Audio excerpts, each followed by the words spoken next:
ያው ዛሬ የተጻፈው መጽሐፍ ባላነበብኩትም ግን ስለ ማይንድ ሴት እና ስለ አእምሮ እንደሆነ መድረክ ላይ ሰምቻለሁ።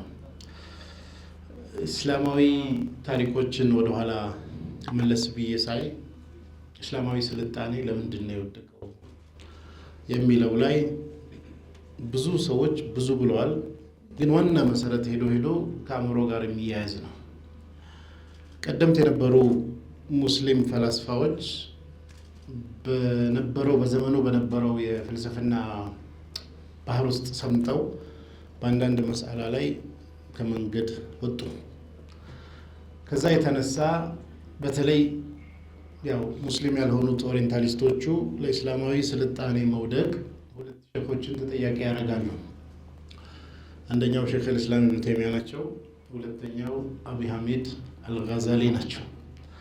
ሁለቱም ያው ከተለያየ ስትሪም ቢመጡም ሊያክቡ የፈለጉት መስመር የሳቱ ሙስሊም ፈላስፋዎችን ለማጥቃት የወረወሩት ስንዘራ በጥቅሉ የሚቀጥለው ትውልድ ላይ ከአእምሮ ጋር ያለውን ገመድ በጥሶታል ብለው ይተነትናሉ።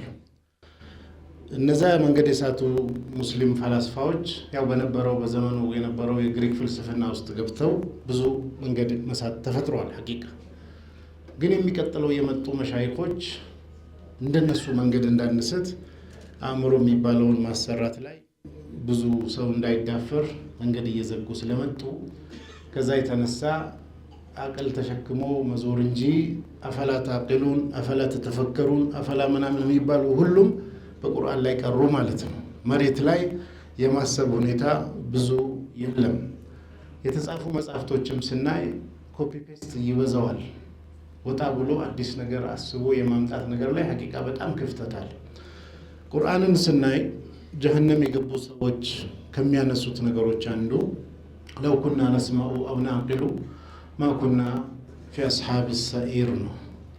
የምንሰማ ብንሆን የምናስብና የምንረዳ ብንሆን የጀሀነም ሰዎች አንሆንም ነበረ ነው። አለማሰብ ለውድቀት እንደሚዳርግ ይህም ብቻ ሳይሆን በርካታ የቁርአን አንቀጾች ማሰብ እንዳሉብን በጣም በብዙ መንገድ ግፊት ያደርጋሉ። ማሰብ ደግሞ እንደውም አንዳንዴ አቅላንያ እየተባለ ስድብም የመሰለ በዳዋ ውስጥ ገብቷል። አቅሉን የሚጠቀም ሰው ወንጀል እንደሰራ አይነት መስጂድ ውስጥ የሚባልበት መድረኮች ተፈጥረዋል። ልክ ነው። ያው አቅሉን የሚጠቀም ሰው መስመር ሊስት ይችላል። እንደ ማንኛውም ኤሪያ አቅሉን የተጠቀመ ሁሉ ድምዳሜው ልክ ነው ማለት አይደለም። ያው የማሰብ ውጤት ወይ ልክ ወይ ስህተት መሆን በሁሉም ነገር ላይ እንዳለው ማለት ነው። አእምሮን ለመጠቀም ጥረት ማድረግ አማራጭ ሳይሆን ግዴታ ነው። ምክንያቱም ሌሎች ሰዎች በምን በለጡን ብለን ካየነው የፈለገ አይነት መንገድ ብንጠራ በእውቀት መብለጥ ከዛም አልፎ እውቀት ያመጣቸው ውጤቶችና ቀድሞ የመዘጋጀትና የማሰብ ሁኔታዎች ላይ ስለተበለጠን ነው። ስለዚህ እውቀታችንን ዝም ብሎ አእምሮ ውስጥ ማከማቸት ሳይሆን ያንን እውቀት ተጠቅሞ አእምሯችንን አሰርተን ውጤት ላይ ለመድረስ ጥረት ማድረግ ይገባናል። ቁርአን ውስጥ አላህ ሱብሓነሁ ወተዓላ ደረጃ የሚባለውን የሰጣቸው ደረጃ እንዴት ይገኛል ብለን ስንል 3 መንገዶች ተቀምጠዋል። አንደኛው እውቀት ላላቸው ሰዎች ነው። ወለዚነ ኡቱል ዒልሚ ደረጃት፣ እውቀት ያላቸውን ሰዎች አላህ በደረጃ ከፍ አድርጓል ነው። ሁለተኛ መልካም ስራ የሚሰሩ ሰዎችን ነው። ሶስተኛ የሚታገሉ ሰዎችን ነው።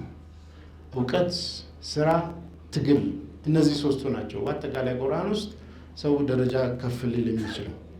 እውቀት ዝም ብሎ መውሰዱን ብቻ ሳይሆን ያው አስቦ አስተንትኖ ወደ መሬት ማውረድ ስለሚያያዝ ነው። ወንድማችን ኡስታዝ ሶፊያን ኡስማን ስለ አእምሮ ጽፎልናል። ስለ መጽሐፉ ሳነብ ነው አስተያየት የምሰጠው። ለጊዜው ግን መሰል ከአእምሮ ጋር የተያያዙ ርዕሶች ተነስተው ልክ ነው ወይ፣ ለምሳሌ ቅድም ያነሳሁት በዛ በአእምሮ ምክንያት ነው የወደቀው አይደለም የሚለውን ጭምር ዲቤተብል የሚሆንባቸው አንግሎች ቢኖሩም አላህ ሱብሓነሁ ወተዓላ አእምሮ የሰጠን እንድንጠቀምበት ነው፣ እንድናሰራው ነው፣ ተሸክመን እንድንዞረው አይደለም። ስለዚህ አእምሮ ሊያጎለብቱ የሚችሉ ማንኛውም ነገሮች ላይ በርትቶ ማሳደግ ተገቢ ነው። አለማሰብ የሙስሊሞች መገለጫ መሆን የለበትም። ማሰብ ነው። ማሰብ ኢባዳ ነው። ማሰብ ትልቁ አጅር የሚያስገኝ ስራ አለን ሲባል ተፈኩር ነው ብለው ሲናገሩ የነበሩ ብዙ ሰለፎች አሉ። ስለዚህ ከአእምሮ ጋር የተያያዘ ጉዳይ ራሱ አእምሮ ምንድን ነው ከሚለው አንስቶ በደንብ መረዳትና አሰራሩ ራሱ ቁርአን ውስጥ የተጠቀሱ ከአስተሳሰብ ፋላሲ ጋር የተያያዙ ሰዎች በማሰብ መንገድ የሚስቱባቸው ብዙ ነገሮች አሉ። እየተከፈተ መዳሰስ አለበት። ወደፊትም የምናድገው ከአእምሮ ጋር በተያያዘ ነው። ያንን ስንል ሌሎቹ ነገሮች የሉም ማለት አይደለም። ሰላም አለይኩም ወራህመቱላህ